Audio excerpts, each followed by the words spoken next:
Dans ce tuto, on va voir 3 méthodes pour faire du flou, les 2 premières avec iMovie et une troisième avec un logiciel tiers. La première, la plus rapide mais la moins précise, consiste à en fait flouter tout l'écran. Donc pour cela, on va aller dans Titre, Mise au point et on va glisser le filtre Mise au point dans la timeline.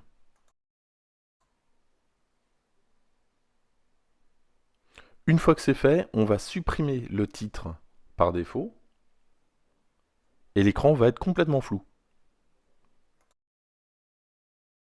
Alors l'avantage de cette méthode, c'est que c'est très rapide, par contre c'est pas du tout précis, mais ça dépend encore de ce qu'on veut faire.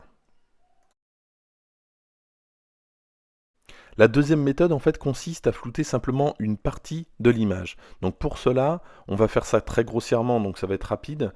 On va sélectionner la partie à flouter et on va en faire une copie d'écran.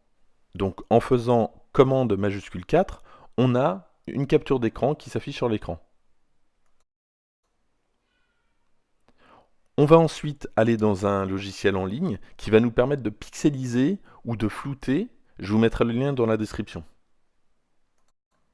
Donc c'est très simple, on glisse, dépose la photo qu'on vient de prendre et on applique un flou à l'image.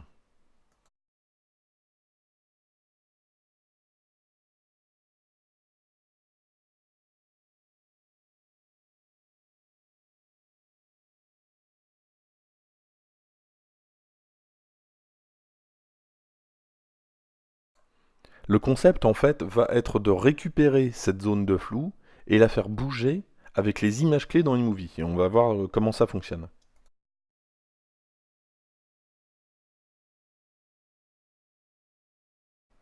On enregistre l'image et on va la glisser dans iMovie. On va voir ainsi les deux plans, donc l'image plus la vidéo. On va glisser l'image floutée par-dessus et on va aller ajouter en tant qu'incrustation, on va prendre image dans l'image. On va redimensionner à la bonne taille l'image qui est floutée et on va la poser sur la zone à flouter.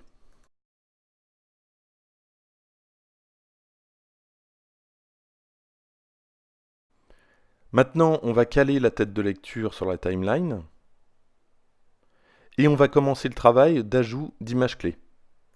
Une image clé est une image à une position, à un endroit donné et à un moment donné. On va donc, en avançant la vidéo principale, modifier la position de l'image floutée et lui ajouter une nouvelle image clé.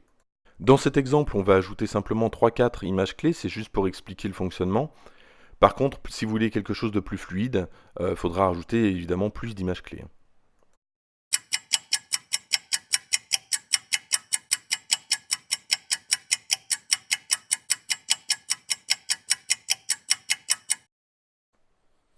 Donc maintenant, on va voir ce que ça donne.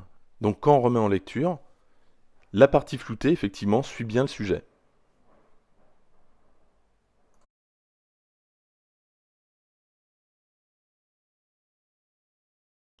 Pour terminer, le logiciel Camtasia qui permet de flouter également une partie de l'écran, donc on va voir comment ça fonctionne. Le logiciel, c'est un logiciel de montage vidéo. On va voir les différents effets. Le logiciel est souvent utilisé pour justement créer des tutos, puisqu'il a des effets d'annotation ou des effets de curseur assez sympas. Mais là, ce qui nous intéresse, c'est le flou. Donc on va aller dans la partie où il y a les flous. On emmène l'effet sur la barre, donc la timeline. Sur l'écran, on a notre zone de flou, on peut la redimensionner et on peut la placer évidemment partout. Donc là, le côté pratique, c'est que c'est super rapide. Et évidemment, vous pouvez exporter vos films de Camtasia vers iMovie. Voici pour le tuto.